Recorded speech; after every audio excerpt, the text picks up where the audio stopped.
एक बार फिर से आप सभी का स्वागत है। हम अध्ययन कर रहे हैं एज्रा की पुस्तक का और अब समय है कि हम उसके 7वें अध्याय पहले वचन से आगे का अध्ययन करें। मेरे प्यारे भाई बहनों, अभी तक हमने पहले अध्याय से लेकर 6ठे अध्याय तक जो बंधुआई में से लौटने वाले लोग हैं उनका पहले जत्थे के विषय में देखा और उनके कार्यों को देखा। पहले जत्था जरुब्बाबेल और यीशु याजक के नेतृत्व में आया और उनका जो कार्य रहा वो कार्य प्रमुख रूप से ये रहा कि उन्होंने मंदिर का दूसरी बार निर्माण कार्य वहाँ पर पूरा कराया और इस प्रकार से जो यहूदी लोग थे वो पहले जत्थे के अनुसार यरूशलेम में रहने लगे। अब इसके बाद जो नेक्स्ट जो जत्था है हम यहाँ पर देखते हैं 7वें अध्याय से दूसरा पड़ाव जो है, दूसरा जत्था जो है एज्रा याजक और शास्त्री के नेतृत्व में यरूशलेम में आता है और ये भी वहाँ पर अपने महत्वपूर्ण कार्यों को करते हैं।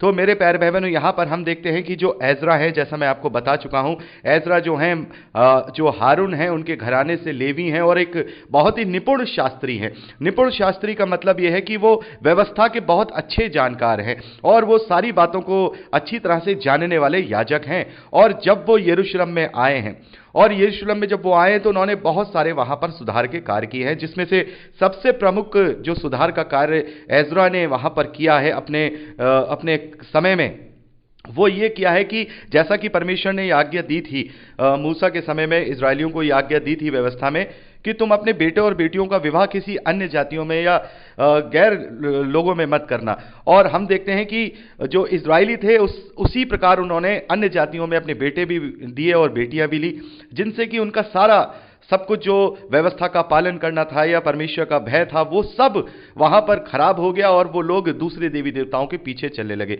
तो यहां पर हम एज्रा का जो प्रमुख कार्य देखते हैं, जो नवे अध्याय और 8वें अध्याय में जो हम देखते हैं, वो अशुद्ध विवाह के संबंध में ये सुधार कार्य वहां पर किया जाता है कि जितने लोगों ने अन्य जातियों से विवाह कर लिया था, अन्य जातियों की स्त्रियों को वहां पर रख लिया था, उनको छांट करके उन्हें अलग किया गया और उनमें से बहुत सारे लोगों ने जो वो स्त्रियां थीं उनको और जो उनके दूसरे पतियों से जो बच्चे थे उनको त्यागा, उनको छोड़ा, ताकि जो इजराइल के लोग हैं वो बिल्कुल सही मायने में परमेश्वर के ग्रहण योग्य बने हुए उसकी व्यवस्था का पालन करने पाए।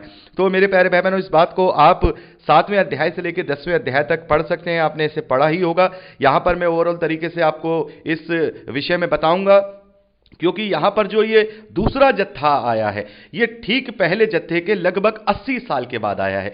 जैसा आप पढ़ भी चुके हैं, मैंने आपको बताया कि करीब प्रभु यीशु मसीह से 538 बीसी यानी 538 साल पहले पहला जत्था आया है और ये दूसरा जत्था हम यहां पर देखते हैं कि फारस के राजा अर्थशस्त्र के दिनों में आया है, यानी कि उसके 7वें साल के सन में आया है। और जब हम हिस्ट्री को देखते हैं तो उससे ये जो सन है वो हमें यहां पर पता चलता है 458 बीसी, यानी कि प्रभु यीशु मसीह से 458 साल पहले एज्रा यरूशलेम में आए हैं और उनके साथ बहुत सारे लोग भी यरूशलेम में आए हैं। आप यहां पे पढ़ ही सकते होंगे कि एज्रा के साथ लौटने वाले सारे लोग यहां 8वें अध्याय में उनके सबके नाम यहां पर बताए गए हैं। आप यहां देख सकते हैं काफी लोग वापस यरूशलेम आए हैं दूसरे जत्थे में। तो ये लगभग जैसे 538 और 458 लगभग 80 साल के बाद ये दूसरा जत्था आया है। और तीसरा जत्था मेरे प्यारे भाई बहनों 14 साल के बाद आएगा, वो नehemiah के नेतृत्व में आएगा, जो कि हम अभी नehemiah की पुस्तक में पढ़ेंगे। वो अर्थशस्त्र राजा के 20वें साल में वो जत्था आएगा जो तीसरा जत्था है। तो 3 प्रमुख जत्थे हैं और तीनों के अलग अलग कार्य हैं। पहले जत्थे का कार्य मंदिर का निर्माण कार्य किया गया, दूसरे जत्थे का कार्य जो एज्रा के नेतृत्व में आया, वहां पर जो कुरीतियां थी, जो गलत बातें थी, परमेश्वर के विरोध में जो व्यवस्था के विरोध में जो बातें प्रचलित थी, उन सब का सुधार कार्य एज्रा ने किया है।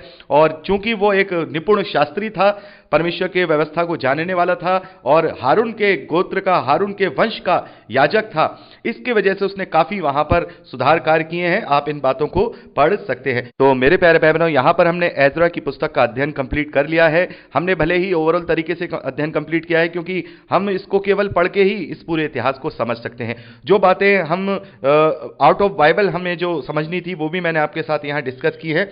तो आप इसको पूरा पढ़ लीजिएगा। यहाँ पर हमने दो दलों के बारे में, दो जत्थों के विषय में यहाँ पर अध्ययन किया। पहले अध्याय से लेकर छठे अध्याय तक हमने पहले जत्थे के विषय में देखा, जरुब्बाबेल और यीशु याजक के नेतृत्व में, और दूसरे जत्थे को हमने यहाँ पर देखा एजरा के नेतृत्व में।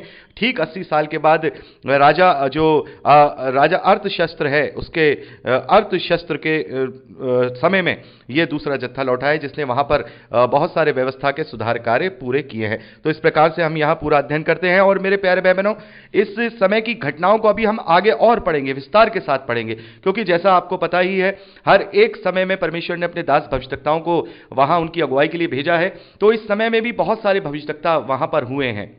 खास तौर पर हम दानियल भविष्यवक्ता के विषय में देखते हैं, जकरिया भविष्यवक्ता के विषय में देखते हैं, हागे भविष्यवक्ता के विषय में देखते हैं। ये लोग उस वक्त मौजूद थे और उन्होंने अपनी अपनी पुस्तकों में इन सब घटनाओं का वर्णन भी किया है, इन सारी घटनाओं का वर्णन किया है। जैसे हम देखते हैं कि यशायाह ने उस समय के राजाओं के, हिजकिय्याह राजा के विषय का वर्णन किया है, यिर्मयाह ने उस समय बंधुआई में जब वो समय चल रहा था वो वर्णन किया है, दानियल ने भी वो वर्णन किए हैं। और खास तौर पर जकरिया और हागे ने ये जो मंदिर का दूसरी बार निर्माण कार्य है और यरूशलेम की जो दूसरी बार शहरपना का निर्माण कार्य है, इसका अपने पुस्तकों में वर्णन किया है। तो जब हम उनका अध्ययन करेंगे तो और भी अच्छी तरह से इन घटनाओं को हम जान पाएंगे, इनके विषय में अच्छी तरह से समझ पाएंगे। तो मेरे प्यारे भाई बहनों, परमेश्वर का धन्यवाद है कि हमने एजरा की पुस्तक का अध्ययन कंप्लीट कर लिया है। अब हम परसों नहमीया की पुस्तक का अध्ययन करने जा रहे हैं और मेरा विश्वास है कि आपने नहमीया की पुस्तक का भी जो है रीडिंग कर लिया होगा, और नहीं किया हो तो जरूर इसको कर लीजिएगा, क्योंकि इससे भी मैं ओवरऑल तरीके से ही आप लोगों को अध्ययन कराऊंगा।